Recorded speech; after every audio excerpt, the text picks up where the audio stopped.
Alors, salut chers amis, bienvenue sur ma chaîne YouTube. Si tu es nouveau sur la chaîne, abonne-toi, partage la vidéo, likez, commentez. C'est très chaud et c'est très chaud au Venezuela.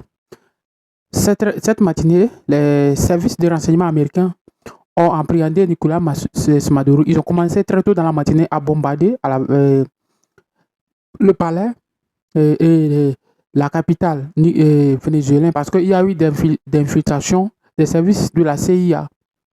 Et la question que tu dois, pourquoi cette intervention et quelles conséquences nous allons tirer en tant qu'Africains sur cet attentat et comment on appelle ça, cette attaque d'un État étranger. Et donc, ça veut dire que aujourd'hui, toutes les puissances ont le droit d'attaquer n'importe quel pays. Et c'est l'exemple typique de ce qui se passe au Nigeria. Et si le Nigeria ne fait pas attention, il peut tomber dans les mêmes règnes comme Nicolas Maduro. Si Bola Tinubu ne fait pas attention, on peut le capturer un jour s'il s'oppose aux décisions américaines de frapper le nord du Nigeria. Et c'est ça qui plonge sur la tête de Tinubu. Et les pays de l'AES l'ont compris déjà. Il faudra se militariser au point où n'importe quel pays au monde ne peut jamais survoler votre surface aérienne. C'est-à-dire les missiles anti-aériens. Vous pouvez les frapper. On ne peut jamais attaquer, quelle qu'en soit la puissance des États-Unis. Les États-Unis ne vont jamais oser attaquer l'Iran. Ils ne vont jamais, et je dis l'Iran, la Corée du Nord.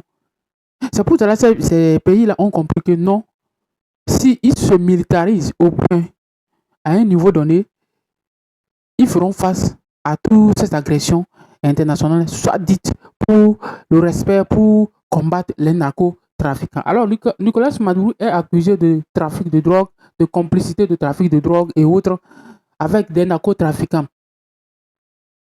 Vous voyez ce qui se passe? Donc, ça veut dire que ce qui est marrant, ça peut arriver à n'importe quel pays africain qui s'opposera à la décision, à l'hégémonie américaine de dominer le reste du monde.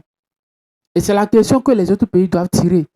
C'est la conclusion que les autres pays au monde qui veulent être émancipés vis-à-vis de la décision, vis-à-vis de l'imposition de l'impérialisme américain. La question est très simple. Pourquoi cette attaque? Et la réponse est que c'est pour les intérêts américains. Alors, le Venezuela dispose de l'une des plus grandes réserves du pétrole et de gaz au monde. Oui, le Venezuela dispose de l'une des plus grandes réserves de pétrole, de gaz naturel au monde. Et ça, Nicolas Maduro a enlevé la main des Américains sur la main mise de cette ressource. Et ça fait mal aux Américains parce que le Venezuela est en train de signer des accords avec la Russie, d'autres pays et autres. Et l'Amérique ne veut pas une domination, que ce soit chinoise ou russe, sur le continent asiatique et américain. Donc l'Amérique fait tout pour pouvoir dominer le reste du monde et surtout les Amériques.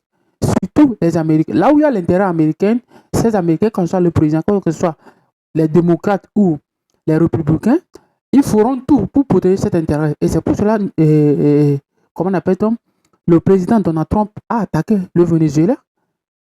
Même si Nicolas Maduro n'a rien fait. Nicolas Maduro est arrivé au pouvoir parce que les Vénézuéliens ont réclamé que leurs ressources ne soient pas pillées.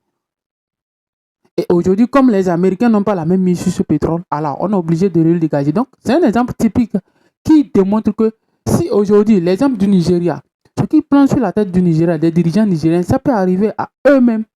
Ça peut les arriver comme ça. Un jour, ça disant, entre guillemets, le massacre des chrétiens et autres, c'est des raisons bidons, souvent évoquées par Washington ou bien l'OTAN pour attaquer un pays, pour bombarder un pays, sous prétexte que le président est dictatorial, le président est tel. Donc, on fait tout, ils trouvent un moyen, des raisons bidons, des raisons sans sens pour dominer ces nations. C'est pour cela que nos pays africains doivent faire attention.